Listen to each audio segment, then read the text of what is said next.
In 1986, in the Pine Creek Valley of Lincoln County, Montana, winter was not felt through emotion but through numbers. At an elevation of about 4,200 feet above sea level, nighttime temperatures in January routinely dropped to 25 degrees Fahrenheit, and during extended cold snaps, 40 degrees Fahrenheit was not uncommon. That early morning, after a deeply cold night, the local weather station recorded a low of 38 degrees Fahrenheit, and the entire valley lay in its familiar frozen state, snow packed hard and crunching crisply underfoot, metal hinges on barn doors showing fine cracks from contraction, and inside most single-story log cabins, moisture had frozen into thin ice clinging along the ceiling beams. In those homes, even though the stove had burned nearly all night, indoor temperatures still hovered only around 14 to 18 degrees Fahrenheit, and when the fire weakened, the cold quickly spread through the living space. That was the rule the people of Pine Creek accepted, until they entered the small cabin on the eastern edge of the valley, where 17-year-old Evan Cole lived alone. Evan's cabin was only about 420 square feet, no larger or sturdier than the others, but its structure was entirely different. Instead of a low single story with a pressed-down ceiling, this cabin was built as 3 stories within the same volume. Caleb Turner, 63 years old, who lived less than a quarter-mile away, entered Evan's cabin shortly after dawn, still carrying in his mind the image of frost on his own ceiling beams. By reflex, he looked up for signs of ice on the rafters. There was none. He climbed the narrow stairs to the top floor and paused as a distinct wave of warm air enveloped him. The thermometer hanging on the log wall read 68 degrees Fahrenheit, even though the stove had gone out more than 6 hours earlier. The cabin was no bigger, no tighter, no newer. It was simply built differently. In Pine Creek, fire was never considered a convenience. It was the fragile line between surviving until the next morning or not. The single-story log cabins in the valley had been built on the same logic for decades.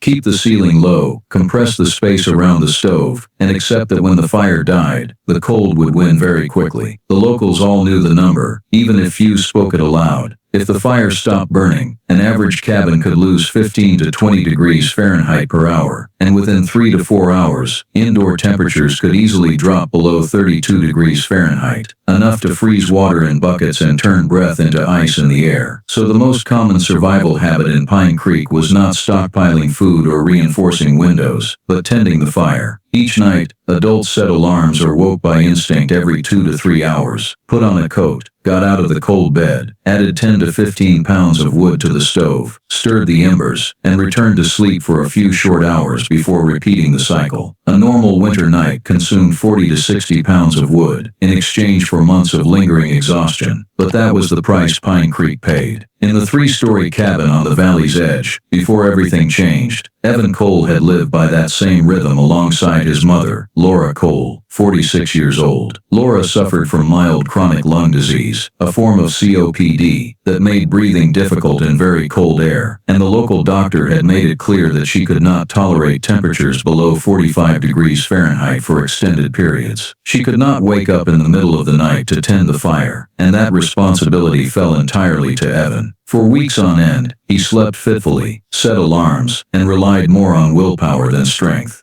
The night the tragedy began was no different from others, except that the outside temperature had plunged to 35 degrees Fahrenheit as strong winds swept through the valley. Evan had woken twice before midnight, added wood, checked the fire, and told himself he only needed to rest a little longer. He overslept by nearly 90 minutes. When he awoke, the cabin was terrifyingly silent. The fire had dwindled to embers, the indoor temperature had fallen to around 38 degrees Fahrenheit, and Laura was sitting hunched on the bed, coughing violently, the cold air constricting her lungs. Evan frantically rebuilt the fire, raising the temperature bit by bit, but his mother's body had already passed the point of endurance. A few hours later, at the small-town clinic, Laura Cole died of cold-induced respiratory failure.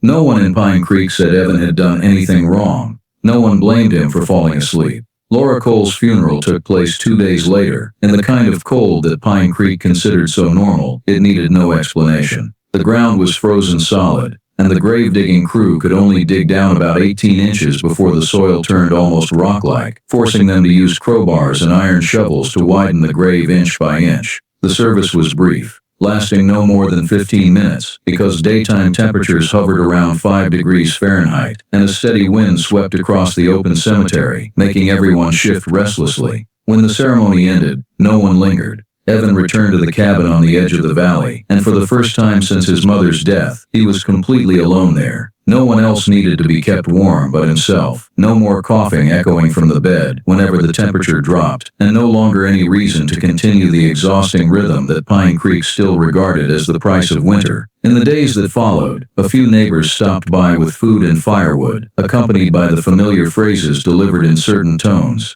Just an accident. It happens every winter. Everyone here has lost someone to the cold. Evan listened, nodded, and did not argue, because he understood that in their way of thinking, nothing unusual had occurred. But when they left, the cabin returned to silence, and it was that very silence that caused Evan to begin observing the space around him with different eyes. He placed a thermometer on the wooden floor in the middle level, where he had stood tending the fire for years, and after about 30 minutes, the reading stabilized at 34 or 36 degrees Fahrenheit.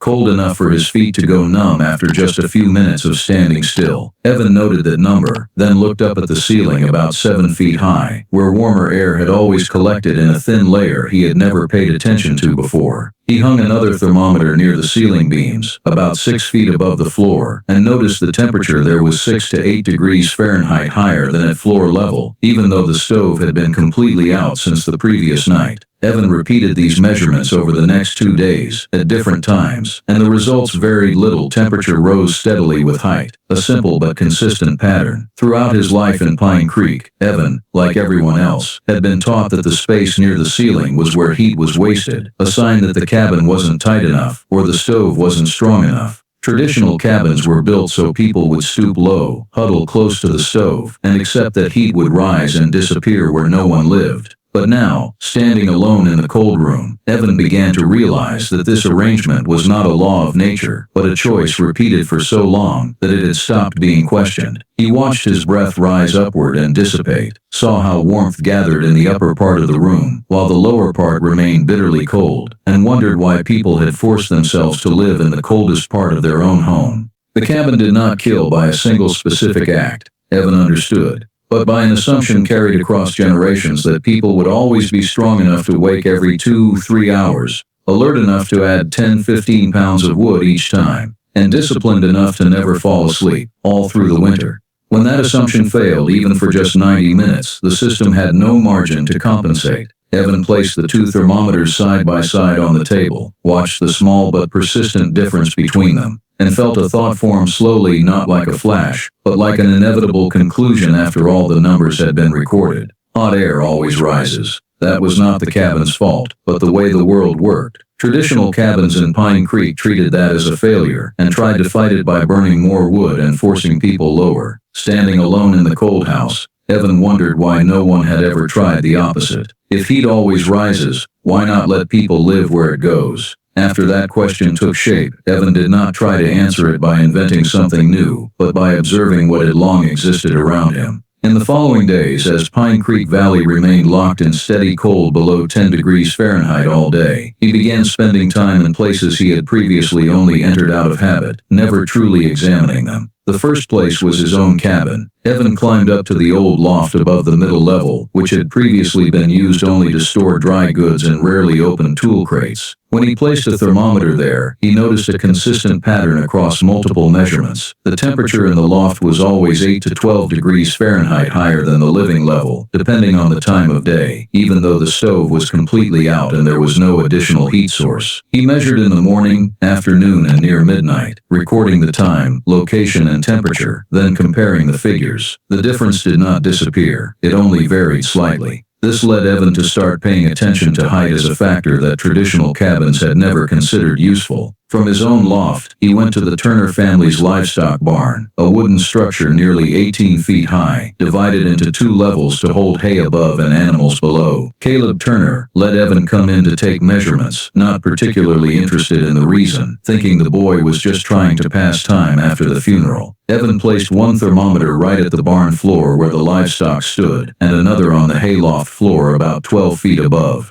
After about 45 minutes, the temperature at the lower level stabilized around 28 degrees Fahrenheit, while up in the loft it read 38 degrees Fahrenheit, even though the barn had no stove, only body heat from the animals and trapped air. Evan repeated the measurement the next day, when outdoor temperatures were even lower, and the results were similar, with a difference ranging from 9 to 11 degrees Fahrenheit. He began to realize that this difference was not an exception, but a stable characteristic of enclosed spaces with sufficient height. Those observations led Evan to other structures in the valley: the old storage shed north of Pine Creek, with a ceiling over 20 feet high, and the small church bell tower, where no one lived but a warmer layer of air still lingered at the top, even on the coldest days. At each location, Evan brought a notebook, thermometer, and measuring tape. He recorded the height from floor to ceiling, thermometer placement, temperatures after set intervals, and outdoor conditions at the time of measurement. When he compiled the notes after more than a week, a pattern gradually emerged. For every 3 to 4 feet of additional height in an enclosed space, the average temperature rose about 2 to 3 degrees Fahrenheit, as long as no strong drafts disrupted the space. This was especially clear at night, when outdoor temperatures were lowest, and the differences between levels within the same structure became more stable.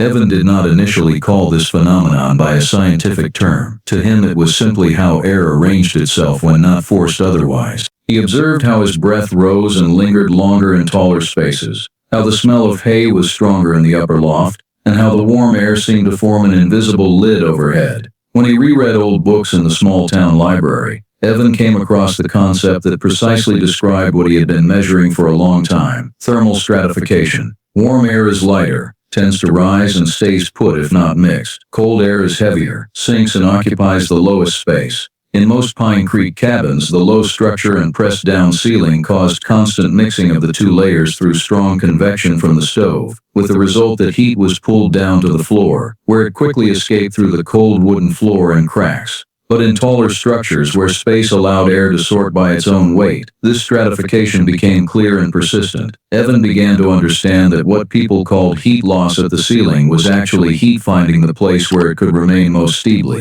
Traditional cabins treated the ceiling as a useless boundary, an empty space not meant for people, and so they tried to shrink it, forcing all activity lower. But the numbers Evan recorded showed another possibility. If space were intentionally divided by height, people could live in that very warm air layer instead of trying to drag it down where it did not want to be. This observation did not come from a sudden flash or a stroke of genius, but from placing thermometers in different positions, repeating measurements enough times to confirm the results were not random. Evan realized he had not invented this phenomenon. It had existed in barns, sheds, and lofts for years. The only thing that had never happened in Pine Creek was someone thinking to build a living space based on that law, instead of fighting it. When he closed the notebook at the end of the week, Evan had no design in hand, only a collection of numbers and an increasingly clear realization: a cabin did not need more heat to survive winter safely. It needed to give heat a reasonable place to stay. The numbers Evan recorded after many days of observation needed a theoretical framework to stand firm, and he found it in the only place available: the small Pine Creek Library, a narrow room in the old town hall with fewer than a few hundred books, mostly agricultural handbooks, construction manuals, and technical documents published from the 1950s to 1970s. Evan was not looking for new ideas. He was looking for names to call what he had already seen. In a manual on livestock barn ventilation, he came across the term stratification, thermal stratification, describing the phenomenon where lighter warm air rises and stabilizes in the upper part of an enclosed space, while heavier cold air sinks to the bottom. The illustration showed a tall storage barn, where temperatures on the upper loft were 8 to 12 degrees Fahrenheit higher than the lower level, solely due to natural waste heat and trapped air, almost exactly matching what Evan had measured in his loft in the livestock barn. In another document on crop storage facilities, he read about dead air, pockets of still air, minimally disturbed, capable of holding heat far more stably than areas with constant air movement.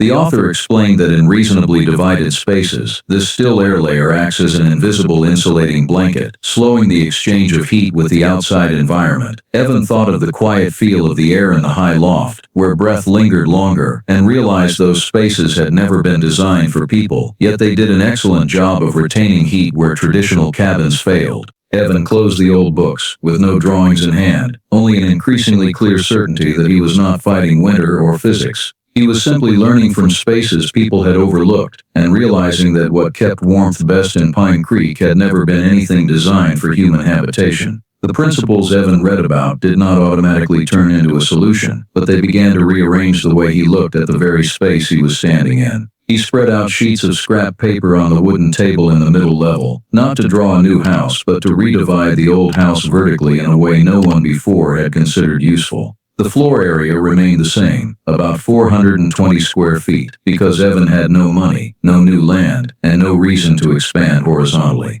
The only thing he could change was how the space was used along the vertical axis. Evan began by accepting something that traditional cabins had always tried to avoid. The lowest part of the space would be a third. Concept appeared in a thin booklet on natural heating systems, convective loop, the convection cycle. The document described how a stove in a low-ceiling space creates rising hot air that hits the low ceiling, gets forced downward, mixes with cold air, and returns to the floor, forming a continuous cycle. This cycle distributes heat evenly throughout the space, including the fastest heat loss areas like the floor and wooden walls. Evan realized that most single-story cabins in Pine Creek operated on this model: low ceilings, strong convection, and the result was heat pulled down to where it quickly escaped, forcing people to burn more wood to compensate. The books did not suggest building homes vertically, nor did they say people should live in the upper part of enclosed spaces, but they inadvertently pointed to the core problem. Traditional cabins were designed to disrupt thermal stratification rather than harness it. Evan found no inventions to copy, only principles that had been applied effectively in non-human structures like sheds, barns, and bell towers. When he cross-referenced those concepts with his own notebook, everything aligned tightly. Stratification explained why heat increased with height. Dead air explained why that air layer remained stable, and convective loop explained why low cabins needed so much wood yet stayed cold. Instead of fighting it, he turned the lowest level into an intentional cold zone, used for storage of firewood, dry goods, tools, and anything that did not require stable temperatures. This level was designed lower than usual, with a ceiling only about 6 feet high, enough to move around in but not a place for prolonged activity, allowing the coldest air to settle and remain there undisturbed. Above the low level, Evan arranged the middle level, the main living level, where the stove, dining table, and work area would be placed. This was the kind of space Pine Creek people had spent their entire lives living in. But in Evan's design, it was no longer the lowest point of the house. The ceiling of the middle level was about 7 feet high, high enough to avoid feeling cramped, but not requiring maximum heating. Temperatures on this level, based on his previous measurements, could stabilize 5 to 8 degrees Fahrenheit warmer than the floor, significantly reducing the sensation of cold when the stove was not burning continuously. The most important part lay at the very top, the sleeping level. Evan dedicated the highest portion of the volume, where warm air always sought to go to people. This level was placed directly under the roof, with just enough height to lie down, sit, and move slowly, without wasting space on unnecessary movement. The total height of the entire cabin, from the floor of the lowest level to the peak of the roof, Evan calculated to be about 17 feet, considerably taller than the single-story cabins around it, but still within the limits of a wooden structure he could build himself. What mattered was that Evan did not try to pull heat downward, nor did he create strong convection between levels. The stair openings were designed narrow, and the openings between floors were limited, to reduce the convective loop and allow stratification to form naturally. Each level was not insulated in the same way. Instead, Evan focused on keeping the air layer at the uppermost level as undisturbed as possible, creating a stable dead air zone where heat could accumulate and remain through the night. When he looked at the completed sketch, Evan realized he was not creating 3 stories in the conventional sense, but 3 distinct thermal zones stacked on top of one another within the same volume. This cabin was not intended to make the entire space uniformly warm, but to ensure that the place people needed most, the sleeping area, always lay within the warmest air layer the cabin naturally produced. That design went against Pine Creek intuition, where people believed the lower you were, the warmer it would be. But the numbers Evan had recorded said the opposite. He did not need more firewood, a larger stove, or special materials. What he needed was to give heat a reasonable place to stay, and to let people move up to where it went. When he folded up the sheets of scrap paper, Evan knew this design would be seen as odd, even reckless, because it challenged the way people had lived for generations. But after what had happened, he also knew that continuing to build cabins the old way was the truly dangerous choice. Evan did not begin construction with the feeling that he was doing something grand, but with the very practical awareness that if he delayed another winter, the old cabin would continue to operate on the same logic that had killed his mother. The work began in early April, when the ground in Pine Creek was just soft enough to dig without crowbars, but still hard enough that every shovel stroke required effort. Evan had no complete technical drawings, only pencil sketches, notes on the height of each level, stair locations, and circled temperature figures in his notebook.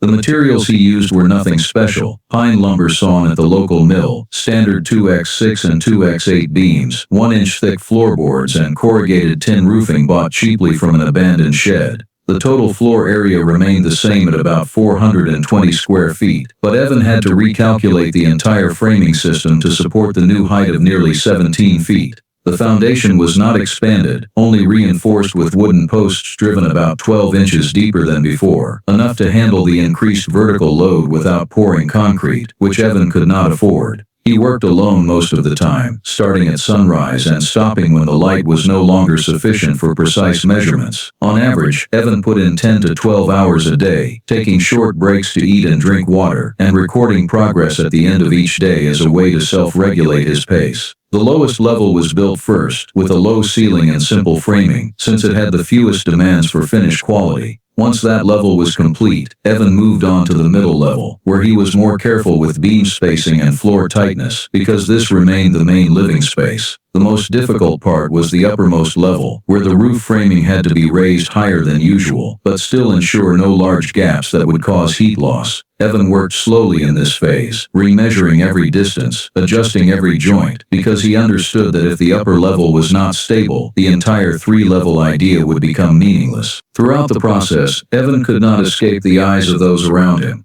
Pine Creek was not a place with many new builds, and any change quickly became a topic of conversation. Older men stopped by the fence, watched the frame rise higher, and shook their heads. They did not need to say much to show their doubt. The mere fact that a 17-year-old boy was erecting an unusually tall cabin was enough to make it a joke. "It's a cabin, not a tower," one said while Evan was hauling a beam up to the upper level. Others chuckled quietly and said he had read too many books, forgetting that hot air was something to be held in, not allowed to run up to the roof. A few even suggested Evan was building so high, only because he had not yet lived through enough winters to truly fear the cold. The mockery was not always malicious. Much of it carried the tone of people who believed they were witnessing an impending mistake and saw no need to intervene, because winter would prove it soon enough. Evan heard it all but rarely responded.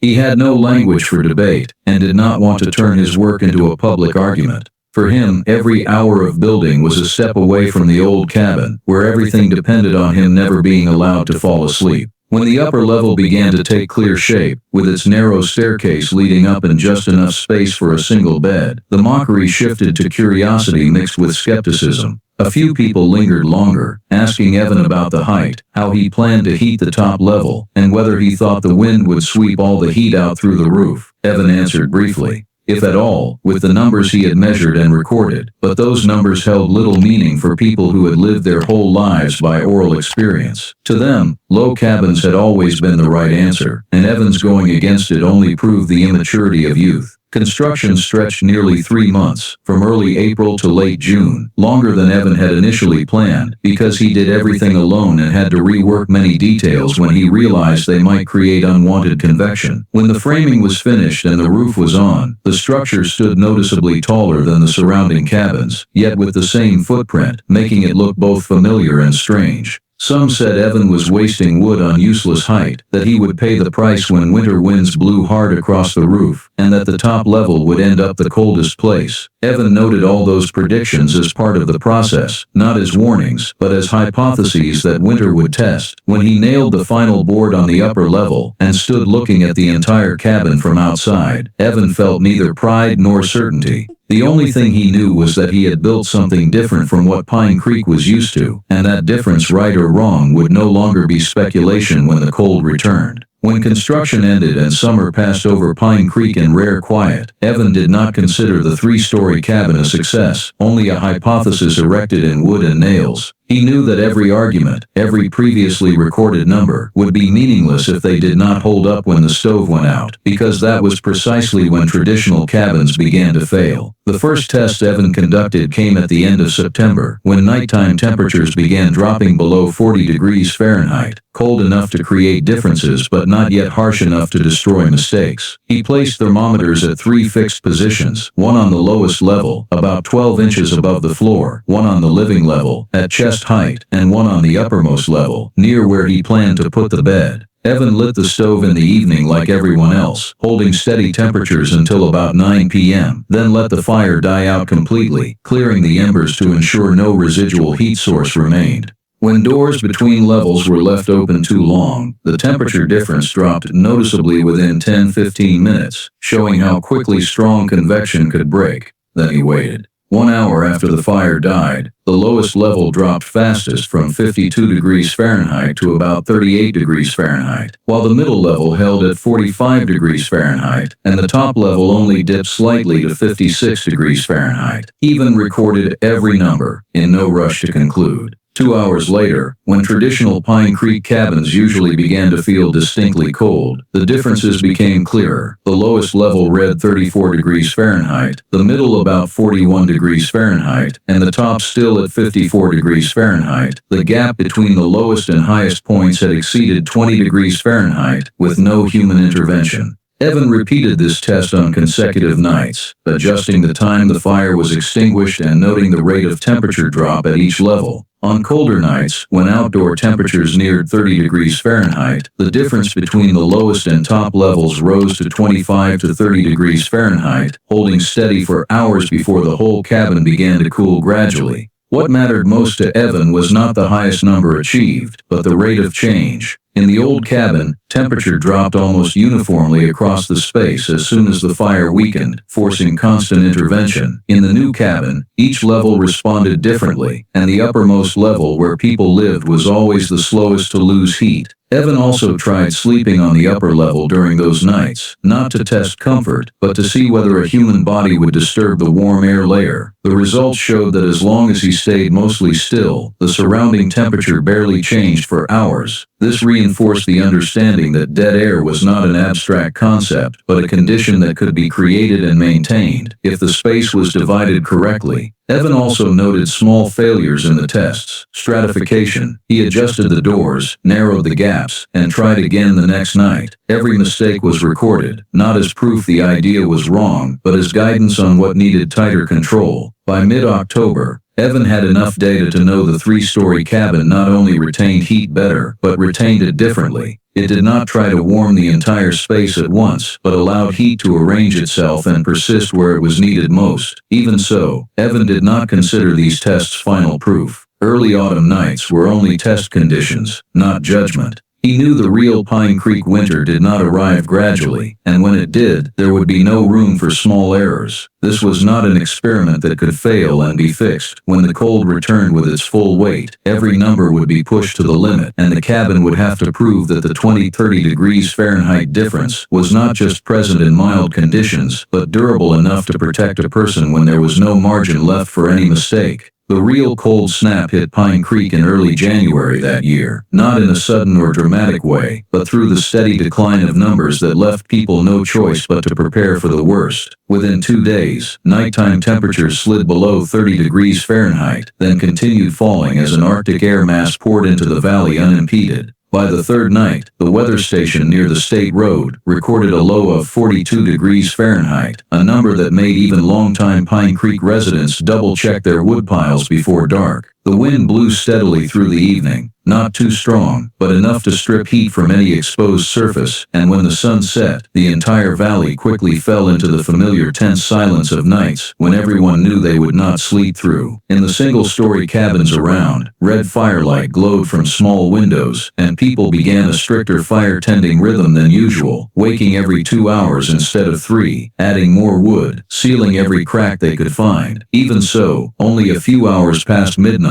the cold still seeped into living spaces spaces. In Caleb Turner's cabin, the thermometer near the dining table read only 22 degrees Fahrenheit, despite glowing embers in the stove, and frost began forming on the inside of window frames. In other homes, water in buckets formed thin ice, and breath froze into thick fog every time someone got up to add wood. Pine Creek was used to that scene, and in most families, the worry was not whether the cabin would get cold, but whether they had enough strength to keep the fire going a few more hours before dawn. In the three-story cabin on the valley's edge, Evan prepared for that night the same way he had prepared for the earlier tests, only this time there was no safety margin. He burned the stove until about 9 p.m. When the middle level stabilized around 58 degrees Fahrenheit and the upper level neared 70 degrees Fahrenheit, then let the fire die down, according to the procedure he had tested many times.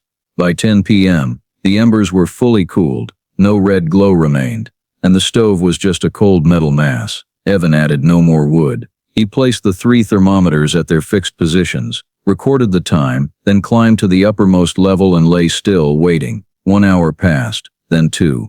And the cold outside continued pressing on the cabin like a constant force. On the lowest level, temperature fell quickly, dropping below 30 degrees Fahrenheit in less than 2 hours, and Evan could clearly feel the biting cold rising from the stairs when he stood near the lower level door. The middle level lost heat more slowly but could not escape it, gradually falling to 40 degrees Fahrenheit, then 38 degrees Fahrenheit as the night deepened. But on the upper level, where Evan lay, the temperature dropped very little compared to what he had seen in the old cabin. 3 hours after the fire died, the thermometer hanging near the bed still read 68 degrees Fahrenheit. Evan did not need to touch the walls or guess by feel. That number held steady, varying no more than 1–2 degrees Fahrenheit over the long stretch. Outside, wind howled across the roof and temperatures kept falling, but the warm air layer around Evan was not pulled away. He heard the wood creak, the small dry sounds of materials reacting to deep cold, but no rush of cold air invaded the sleeping space. When Evan glanced at the clock again, it was nearly 3 a.m., the time when in other cabins exhaustion usually began to win. He thought of the old cabin, of nights jolting awake in a daze to add wood, and of how a small delay could drop temperatures into dangerous territory. Here, on the highest level, there was no such urgency. Temperature did not need to be maintained by constant human alertness. It existed as a stable condition, held in place by the very way the space was divided. As the eastern sky began to lighten and outdoor temperatures bottomed out for the night, Evan recorded one final measurement before dawn, 68 degrees Fahrenheit. That number carried no symbolism for him. It was simply the result of a measurement repeated enough times to leave no doubt. But when the first light hit the valley, the difference between Evan's cabin and those around it became so obvious it needed no explanation. In Pine Creek, many cabins remained shut tight, stove smoke rising thin and slow, a sign that those inside were exhausted after a long night. A few people opened doors and stepped out, shoulders hunched against the cold, looking around to see who else had stayed up like them. When Caleb Turner stepped onto his porch, where indoor temperatures were still below 25 degrees Fahrenheit, despite fresh wood just added, he looked toward the 3-story cabin on the valley's edge and saw Evan standing outside, wearing a thinner coat than usual, unhurried, carrying no wood. Turner walked over, at first just to check in, but when he climbed the narrow stairs to the uppermost level, he paused as he had months before. The thermometer on the log wall still read 68 degrees Fahrenheit. This time, it was not a morning after an ordinary cold night, but after the coldest night of the winter. No stove was burning, no smell of smoke, no sign of constant intervention, only a layer of warm air lying undisturbed at the highest point of the cabin, while outside, the 42 degrees Fahrenheit cold had not yet retreated. That night did not end with a declaration or public acknowledgement. It ended in silence, because Pine Creek was accustomed to winter proving everything in its own way. And this time it was not people defeating winter through endurance, but through a structure that had allowed heat to remain exactly where it wanted to be. After that cold night, Pine Creek did not experience a clear moment of transformation, no public apology or loud acknowledgement that someone had been wrong. The change happened slowly, quietly, and began with very specific actions. In the days that followed, as daytime temperatures still did not exceed 10 degrees Fahrenheit, and the nighttime cold showed no sign of retreating, one by one people began stopping by the 3-story cabin on the edge of the valley, not to chat or argue but to measure. Caleb Turner was the first to return, bringing the old mercury thermometer he had used for more than 20 years. He placed it on the middle level, waited a full 15 minutes for the reading to stabilize, then climbed to the uppermost level and repeated the process. When the two numbers differed by nearly 30 degrees Fahrenheit, he said nothing, just noted it in the small notebook he carried, folded it up and left. Those who came later also brought their own tools, wall-mounted thermometers, small anemometers, even measuring tapes to check the height from floor to ceiling. They measured in the morning, afternoon, and even near midnight, long after the stove had gone out, because that was when traditional cabins usually began to fail. With each measurement, the results repeated in a way that was uncomfortable for anyone who had once mocked.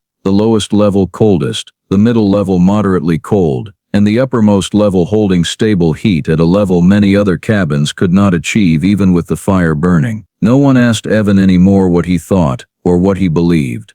The questions now were far more practical. How long had the stove been out? Were the doors between levels tightly closed? How wide were the stairs? Exactly how many feet was the ceiling height? Evan answered briefly, providing numbers when needed, without lengthy explanations, because he realized that any explanation at this point was unnecessary. The numbers spoke for themselves. The most noticeable change was not an attitude of respect or admiration, but silence. The remarks that had echoed through spring and summer, that a tall cabin was foolish, that heat would all escape to the roof, that the boy had not lived through enough winters to understand the cold, were no longer repeated. They were not refuted. They simply vanished. In Pine Creek, where honor was not adjusted by apologies but by actions, that disappearance carried more meaning than any admission ever could. A few people began asking Evan if he would mind, if they measured again when temperatures dropped lower, or when the wind was stronger. Others simply stood inside the cabin for a long while, doing nothing, as if trying to memorize the feel of that stable warm air to compare with their own homes. No one called the 3-story cabin a tower anymore, and no one mentioned Evan's age again. He did not become a hero in the community's eyes, nor was he seen as a genius. Pine Creek did not operate that way. What he received was a quiet shift in how people looked at a structure they had once taken for granted.